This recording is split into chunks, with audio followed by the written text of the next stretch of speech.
जय गुरु जी। शुक्राना गुरु जी। अनंतम अनंतम शुक्राना। श्री गुरु जी के चरण कमलों कोटि कोटि नमन प्रणाम बंदन। सभी संगत परिवार को जय गुरु जी। संगत जी, आज हम हनुमान जी मंदिर में आए हुए हैं और यहाँ पे बालाजी महाराज के बहुत ही प्यारे डिवाइन दर्शन हो रहे हैं। और आज की शिव महापुराण कथा बालाजी मंदिर में ही हो रही है। आप सभी बड़े ही भक्ति भाव से, बड़े ही प्रेम पूर्वक श्रवण करें। चलिए शुरू करते हैं गुरु वंदना गुरु मंत्र के साथ। आज गुरुपा साक्षात बालाजी के रूप में दर्शन दे रहे हैं। गुरुर् ब्रह्मा गुरुर्विष्णु गुरुर्देवो महेश्वरा गुरुर् साक्षात परब्रह्म तस्मै श्री गुरुवे नमः। ओम नमः शिवाय। शिव जी सदा सहाय। ओम नमः शिवाय। गुरु जी सदा सहाय। संगत जी, आज का अध्याय प्रारंभ हो रहा है। देवी उमा।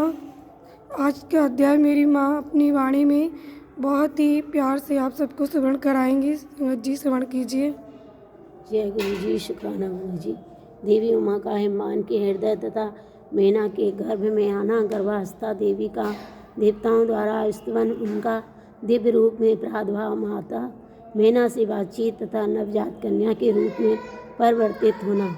ब्रह्मा जी कहते हैं, नारद तदंतर मैना और हिमालय आदरपूर्वक देव कार्य की सिद्धि के लिए कन्या प्राप्ति के हेतु वहाँ जगत जननी भगवती उमा का चिंतन करने लगे, जो प्रसन्न होने पर संपूर्ण अभीष्ट वस्तुओं को देने वाली हैं। वे महेश्वरी उमा अपने पूर्ण अंश से गिरिराज हिमवान के चित्त में प्रविष्ट हुई। इससे उनके शरीर में अपूर्व एवं सुंदर प्रभाव उतर आई। वे आनंद मग्न हो अत्यंत प्रकाशित होने लगी।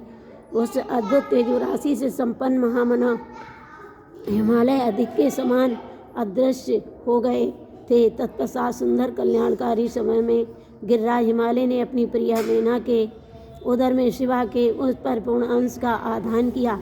इस तरह गिरिराज की पत्नी मैना ने हिमवान के हृदय में विराजमान करुणानिधान देवी की कृपा से सुखदायक गर्भ धारण किया। संपूर्ण जगत की निवासभूता देवी के गर्भ में आने से गिरप्रिया मैना सदा तेजोमंडल के बीच में स्थित होकर अधिक शोभा पाने लगी। अपनी प्रिया शुभांगी मैना को देखकर गिरिराज हिमवान बड़ी प्रसन्नता का अनुभव करने लगे। गर्भ में जगदम्बा के आ जाने से वे महान तेज से संपन्न हो गई थी। उन्हें उस अवसर में विष्णु आदि देवता और मुनियों ने वहां आकर गर्भ में निवास करने वाली शिवा देवी की स्तुति की और तदंतर महेश्वरी की नाना प्रकार से स्तुति करके प्रसन्नचित हुए। वे सब देवता अपने अपने धाम को चले गए। जब 9वां महीना बीत गया और 10वां भी पूरा हो चला, तब जगदम्बा कालिका ने समय पूर्ण होने पर गर्भस्थ शिशु की जो गति होती है उसी को धारण किया, अर्थात जन्म ले लिया। उस अवसर पर आधा शक्ति सती साध्वी शिवा पहले मैना के सामने अपने ही रूप से प्रकट हुई। बसंत ऋतु में चैत्र मास की 9वीं तिथि को मृगशिरा नक्षत्र में आधी रात के समय चंद्रमंडल से आकाश गंगा की भांति मेनका के उधर से देवी शिवा का अपने ही स्वरूप में प्रादुर्भाव हुआ। उस समय संपूर्ण संसार में प्रसन्नता छा गई।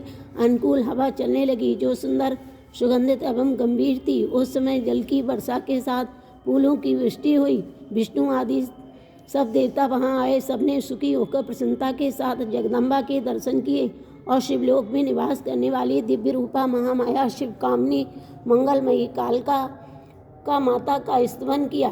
नारद जब देवता लोग स्तुति करके चले गए, तब मैं इनका उस समय प्रकट हुई। नील कमल दल के समान कांत वाली श्याम वर्णा देवी को देखकर अतिशय आनंद का अनुभव करने लगी।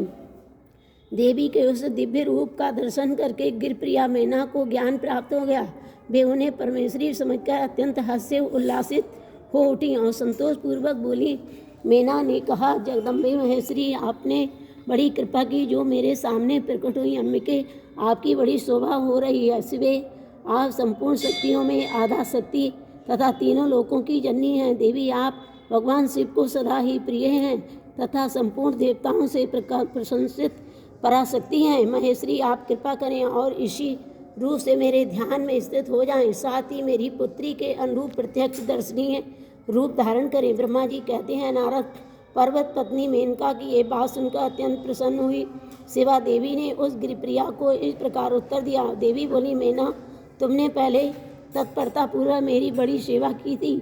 उस समय तुम्हारी भक्ति से प्रसन्न हो मैं वर देने के लिए तुम्हारे निकट आई हूँ।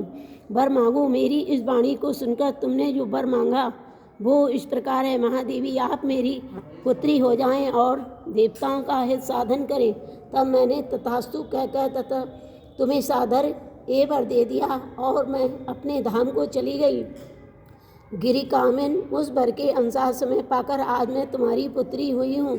आज मैंने जो दिव्य रूप का दर्शन कराया है, इसका उद्देश्य इतना ही है कि तुम्हें मेरे स्वरूप का स्मरण हो जाए। अन्यथा मनुष्य रूप में प्रकट होने पर मेरे विषय में तुम अनजान ही बनी रहती। अब तुम दोनों दंपति पुत्री भाव से अथवा दिव्य भाव से मेरा निरंतर चिंतन करते हुए मुझे स्नेह रखो। इससे मेरी उत्तम गति प्राप्त होगी। मैं पृथ्वी पर अद्भुत लीला करके देवताओं का कार्य सिद्ध करूंगी। भगवान शंभु की पत्नी होंगी और सज्जनों का संकट से उद्धार करूंगी।